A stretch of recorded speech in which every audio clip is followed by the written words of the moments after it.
This is BBC One now. It's time for the news with Kate Silverton. 58 people are now presumed to have died in the fire at Grenfell Tower. Police warn that number is expected to rise. Officers appeal for information from those who were inside the building and say they will do everything they can to identify the victims. You have the absolute commitment of myself, the Metropolitan Police, and all the agencies involved that as soon as we can, we will recover those that have died in Grenfell Tower. Relatives and volunteers meet with Theresa May at Downing Street as she admits the government's response in the hours after the disaster has not been good enough. It was a robust discussion. There was forceful emotion in the room. People were able to say what they wanted to say, and we felt that was listened to and listened to carefully. The Queen observes a minute's silence at Trooping the Colour and speaks of a sombre national mood. And in other news, Bill Cosby walks free from court after a jury's unable to reach a verdict in his sexual assault trial.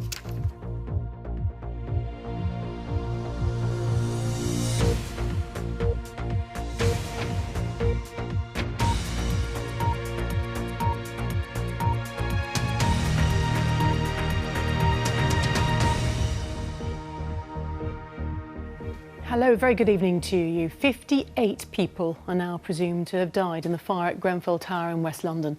Police have warned the death toll is likely to rise. The BBC understands the number of dead or missing could be around 70.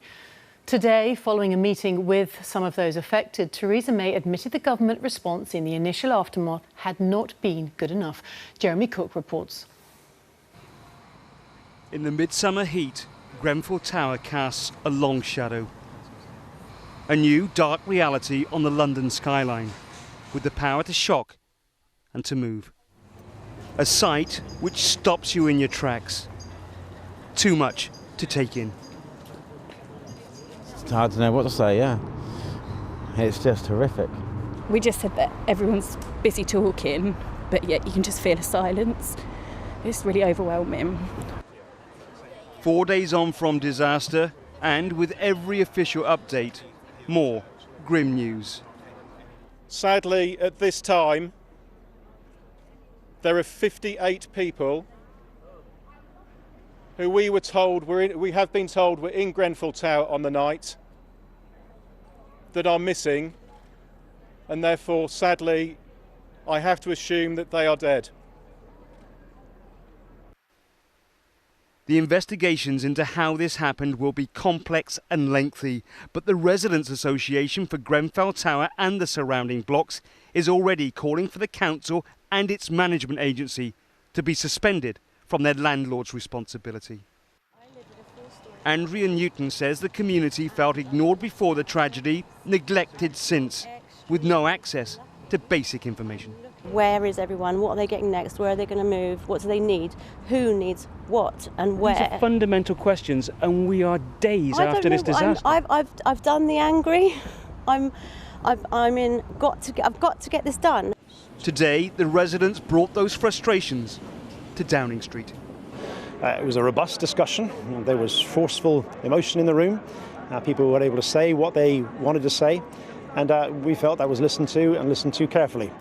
In a statement, the Prime Minister said, "Frankly, the support on the ground for families who needed help or basic information in the initial hours after this appalling disaster was not good enough." An analysis which chimes with the volunteers who've been working flat out to help victims in the absence of effective official support. They've been completely let down, and it's the same people that potentially might have caused this that are now letting them down again, and it's tragic. And if it wasn't for the community here and the volunteers, I would dread to think what would have happened to those people. The Prime Minister says she accepts that there are huge frustrations here, and she's promising to send more support into the area. It's the sort of help which is desperately needed, but this community could have used it days ago. It's way too late. But are you reassured by what Theresa May has said to you today? Not right now. Not right now. No, I'm not. Not right now. With so much pain and frustration here, there are warnings that government help must work with the community to avoid adding to frustration and anger. And high in Grenfell Tower, the operation to recover bodies goes on. A reminder of what's been lost and the scale of the task ahead. Jeremy Cook, BBC News, North Kensington. Well, our political correspondent Alex Forsyth is in Downing Street tonight. Of course, that meeting there with those affected by the fire, I guess in some part to try to soften some of the anger we've seen in the past few days. What's your assessment of the day's events? Well, the statement that Theresa May issued after that meeting was clearly an attempt to counter some of the claims that her government's response has lacked sympathy and understanding. It was a long statement in which the Prime Minister said she had heard the concerns of residents, their frustration and their fear that their voices hadn't been listened to and their questions were going unanswered. She announced a series of measures, money immediately for things like food and clothes, a promise to rehouse people, extra personnel and support down on the ground to offer advice. And the response from some in the community is, so far, cautiously optimistic. But Theresa May has been under significant pressure, not just in terms of her handling of what happened at Grenfell Tower, but also because of the result of the election, which left her position weakened. This was clearly an attempt to try to put her government back on the front foot, to show that she understands, that she's offering support and that she's providing action too. This was her trying to cement her authority. The question remains whether it will be enough, particularly for those in a community which has lost so much. Alex, thank you very much. Alex Forsyth there. Well, amid that anger then, that not enough has been done to help those affected by the disaster, some people are still trying to find answers about what happened to their relatives missing since Wednesday. Mark Lowen reports. This is a tragedy that has shaken faith in safety, equality and justice. It has brought a tight community even closer, waiting still for any news of the missing. Dozens from Grenfell Tower are lost, faces from the floors that were engulfed as the fire rose. The anger and demands for accountability are growing. It's always the public that runs to rescue. Where's the authorities? Where are they? Forgotten corners of this area are becoming shrines to Grenfell, to grief, to frustration. As the days since the tragedy wear on, the hope of friends and families is fading. The only comfort now would be answers as to what happened. Instead, there's the pain of not knowing, though as time passes, more are presumed dead. Still missing 57-year-old Hisham Rahman, originally from Egypt. His mother and nephew fear the worst. Hisham called her shortly after 3 a.m. as the fire neared his top floor flat. The last thing he said to my grandmother was, I had spoken to the police, I told them that the smoke was coming into my house, and they told me that they were coming, close your door, put some wet towels on the floor, we're coming to get you, it's going to be all right. So he then said to my grandmother, once I'm out, I'll let you know that I'm okay. How are you bearing up at the moment? You know, we're all angry, we all want the same answers, we're all frustrated, but we really need to do it the right way. We all want to achieve the same thing, but not with aggression. It doesn't work. It never did and it never will. My son. I want him. A mother who watched her son's nearby home turn to horror. One story among so many from the hell of Grenfell Tower. Mark Lowen, BBC News, North Kensington. Well, the Queen observed a minute's silence at the Trooping the Colour parade today in memory of all those who died in Grenfell Tower and in the recent attacks in Manchester and London. Earlier, she issued an unprecedented statement on what is her official birthday, in which she said it was difficult to escape the very sombre national mood. Our royal correspondent Nicholas Witchell reports. On a day intended for celebration, the Queen led the nation in sorrow. Before leaving Buckingham Palace for Horse Guards, she stood with the Duke of Edinburgh for a minute's silence. A moment of reflection, joined by the Foot Guards on the parade ground and the cavalry at the palace gates, in remembrance of those lost at Grenfell Tower and in the terrorist attacks in London and Manchester. In a statement issued at 6 o'clock this morning, the Queen said, "Today is traditionally a day of celebration. This year, however, it is difficult to escape a very sombre national mood." Yesterday she'd visited the scene of the fire at Grenfell Tower and met some of those who've lost friends and neighbours. It had clearly made a deep impression.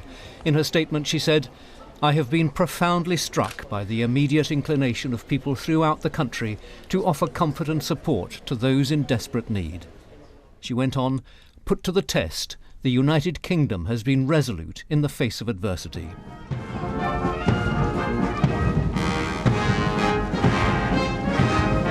Her birthday parade went ahead. It had all the familiar components. The Foot Guards marched and trooped the colour of the Irish Guards. And the royal family appeared on the palace balcony, where Prince George, as usual, stole the show, gazing down at the crowds, and then as the RAF flypast appeared, up at the sky with his sister. But this was no ordinary trooping. This was a year when the head of state reflected the country's feelings of shock and grief. Nicholas Witchell, BBC News, at Buckingham Palace. Well, since the fire, the government has ordered councils across England to check the safety of their buildings. Many have sought to reassure tenants living in tower blocks, but as our correspondent Duncan Kennedy reports, it's not just residential tower blocks that are coming under scrutiny. In all parts of the country, in all kinds of buildings, the Grenfell fire is changing people's lives. How long have you lived here? Nearly 40 years. In the same place? Yes. Like Mo Simmons's, who's lived on the 20th floor of her tower block in Southampton since 1977, without a worry until this week. The block is due to be cladded, but after cladding came under suspicion in the West London fire, Mo has called the council to an emergency meeting to express residents' doubts. Because a lot of flats are very damp and the heating's not a very good system and it's quite cold, we were all pushing for our cladding to be done. And now? To make it warmer. And now I want reassurances before I'll go as block rep to the council and say, yes, OK, we'll have it done. 7 years ago, this tower block fire in Southampton killed 2 firefighters. There was no connection with cladding, but it did bring changes. The blaze here led to a complete rethink about safety, and sprinklers were added not only here, but to buildings across the city. Now, in the wake of the Grenfell fire, the government has ordered councils to look at all their buildings, and not just the tower blocks. And not just old buildings either. This student accommodation in Nottingham was built only 3 years ago and came with cladding designed into it. But it will also be examined by experts just to make sure it's fire resistant. I guess it's something they should look at, but it shouldn't worry residents at all. We have fire alarms tests every week and we had another one today, so we keep checking it. Wherever you go, public sector buildings are being checked. Here at Hull's Royal Infirmary, NHS officials have been trying to reassure local people, saying the cladding on the building is safe. From Cornwall to Lincolnshire, meetings are being held and nerves steadied. Tower blocks and other buildings, once only talked about in terms of their aesthetics and quality, are now places for discussions about safety and protection. Duncan Kennedy, BBC News, in Southampton. An investigation's begun into how a US Navy destroyer, one of the most sophisticated warships in the world, was involved in a collision with a vast container ship off Japan. 7 crew members are still missing after the USS Fitzgerald, which has now arrived back at port, was hit by the Philippine vessel in the middle of the night. The ship's commanding officer has been taken to hospital by helicopter. The husband of Joe Cox, the MP murdered last year, has said his wife would be incredibly humbled by events held today in her memory around the UK. Brendan Cox, who helped organise the great get-together, said it showed the country was crying out for a sense of togetherness. The entertainer Bill Cosby has walked free from a court in the US after a judge declared a mistrial in his sexual assault trial. The jury were unable to reach a decision on whether the 79-year-old was guilty of drugging and sexually assaulting a woman 13 years ago. Ali McBull reports.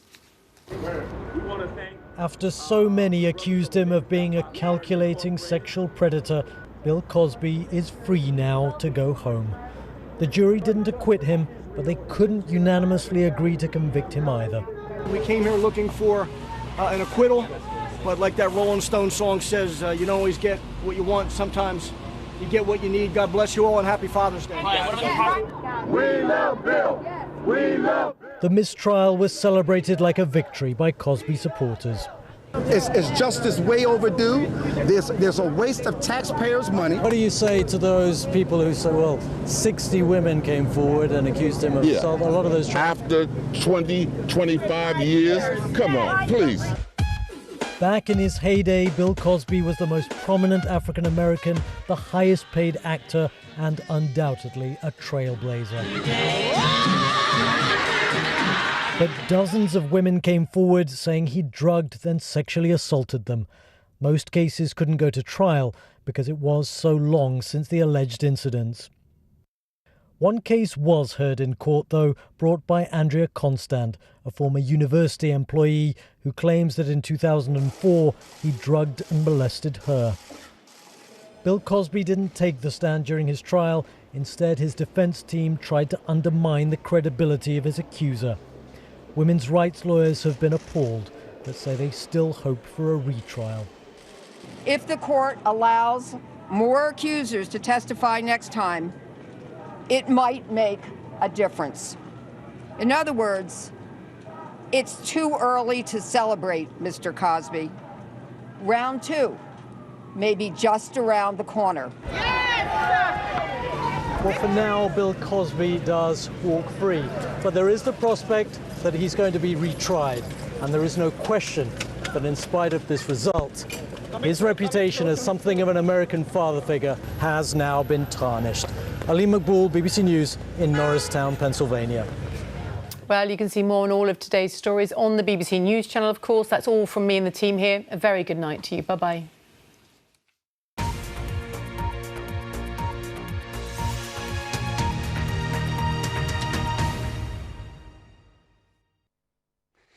Hello, you didn't need to catch a 2,000-mile flight to enjoy some summer heat today. With temperatures of 30 degrees in Teddington, Teddington was hotter than Tenerife.